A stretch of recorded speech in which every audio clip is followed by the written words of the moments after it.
गाजियाबाद में बुजुर्ग से मारपीट और दाढ़ी काटने के मामले में वीडियो वायरल करने के इल्जाम में ट्विटर और 9 अफराद पर एफआईआर दर्ज किया गया है।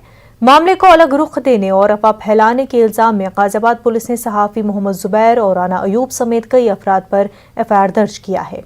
कांग्रेस लीडर सलमान निजामी, शमा मोहम्मद, मशकूर उस्मानी और कलमकार सबा नकवी वगैरह पर मुकदमा दर्ज किया गया है। इन लोगों पर हिंदू मुस्लिम के दरमियान माहौल को खराब करने और सही मामले से उन्हें भटकाने का इल्जाम है।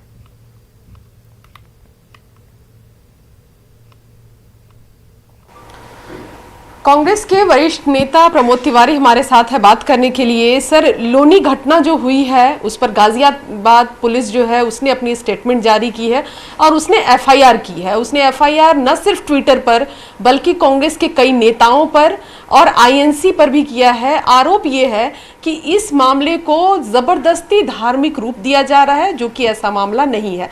आपको क्या लगता है, जो गाजियाबाद पुलिस की कार्रवाई है या एफआईआर जिस तरह से किया गया है वो सही है? किसने क्या बोला है मुझे नहीं मालूम।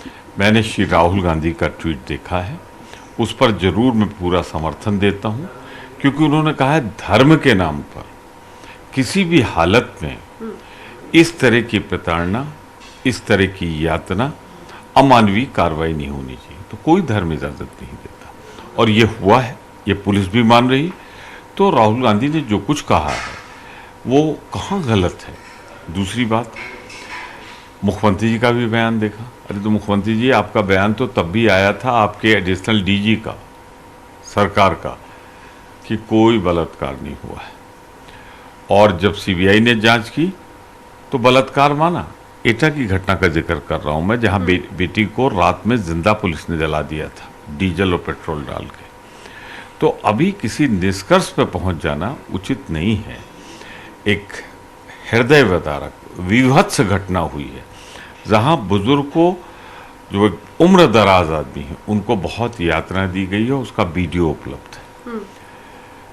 इसके साथ साथ जिस तरह दाढ़ी काटी गई है वो ढेर सारे सवाल का जन्म देता है। कोई धर्म, कोई भी मजहब इस तरह की यातना, प्रताड़ना और हिंसा की इजाजत नहीं देता है। यही बात राहुल गांधी ने कही। लेकिन गाजियाबाद पुलिस ने जो एफआईआर किया है उसमें दलीलें अलग दी गई है। उसमें ये कहा जा रहा है कि ट्विटर का ये दोष है कि जिस तरह से इसको धार्मिक रूप दिया गया, जिस तरह से इस बात को फैलाया जा रहा था, और ट्विटर ने रोक नहीं लगाया ऐसे धार्मिक ट्वीट को करते हुए और इस तरह की चीज़ों को फैलाने के लिए। इसलिए ट्विटर और कांग्रेस के नेता, क्योंकि हमेशा ये जो चीज़ें जब धार्मिक रूप देने की बात होती है तो कांग्रेस के नेता जो है वो एक कदम आगे बढ़कर इस पर काम करते हैं। देखिए, बड़ी सीधी सी बात है, ट्विटर ने क्या किया क्या नहीं किया ये जग जाहिर है। जब से ट्विटर ने स्वतंत्र और निष्पक्ष रूप से उनका झगड़ा हुआ संबित पात्रा जी के साथ, तो जिस तरह ये सरकार की इनकी आमादा है भाजपा की, ट्विटर को कहीं न कहीं कटघरे में खड़ा करना, ये उन दोनों के बीच का मामला है। मुझे कुछ नहीं कहना। मैं स्वतंत्र, निर्भीक, निष्पक्ष पत्रकारिता का हामी भरता हूं और वो होनी चाहिए। धन्यवाद। तो प्रमोद तिवारी जी हमारे साथ थे और साफ तौर पर उन्होंने कहा कि जो लोनी घटना हुई है, गाजियाबाद पुलिस जो भी दलील दे रही हो, लेकिन निष्पक्षता से इसकी जांच होनी चाहिए। जिस तरह के वीडियो उस बुजुर्ग जो हैं उनका सामने आया है वो कहीं ना कहीं सवाल खड़े करता है। कैमरा पर्सन सोनू के साथ रंजीता झा, न्यूज़ 18 नेटवर्क। अब वो कोई भी मामला हो, पुलिस कुछ कह रही है, पब्लिक कुछ कह रही है, तो ये तो इंक्वायरी का विषय है।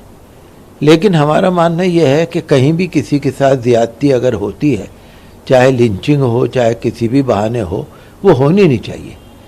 इसके लिए सरकार को, उत्तर प्रदेश सरकार को, ख़ासकर उत्तर प्रदेश में ये वाक़यात बहुत ज़्यादा हो रहे हैं और खामखा झूठे इल्ज़ाम लगा के हो रहे हैं। तो इस वजह से हमें बहुत दुख है और इसको आप भी मानेंगे कि हमारे भारत की छवि ख़राब होती है और इसकी न्यूज़ जो बाहर जाती है और उसके अंदर जो बहुत ज़्यादा एक हमारा इमेज ख़राब होती है भारत की। इसके लिए भारत सरकार को, केंद्र सरकार को, उत्तर प्रदेश सरकार को और हर एक व्यक्ति को इसके लिए ध्यान रखने की ज़रूरत है। क्रिमिनल हो या ना हो, लेकिन किसी पे भी ज़्यादती ना हो, जुल्म ना हो, और अगर कोई करता है तो उस पर कड़ी कार्रवाई हो, कानून अपना काम करे। ये ज़रूरी बात है कि कानून का डर सबको होना चाहिए, पुलिस का डर सबको होना चाहिए। ऐसा ना हो कि कोई ये समझ ले कि पुलिस हमारी है, कानून हमारा है। ये गलत है और ये आजकल बढ़ता जा रहा है।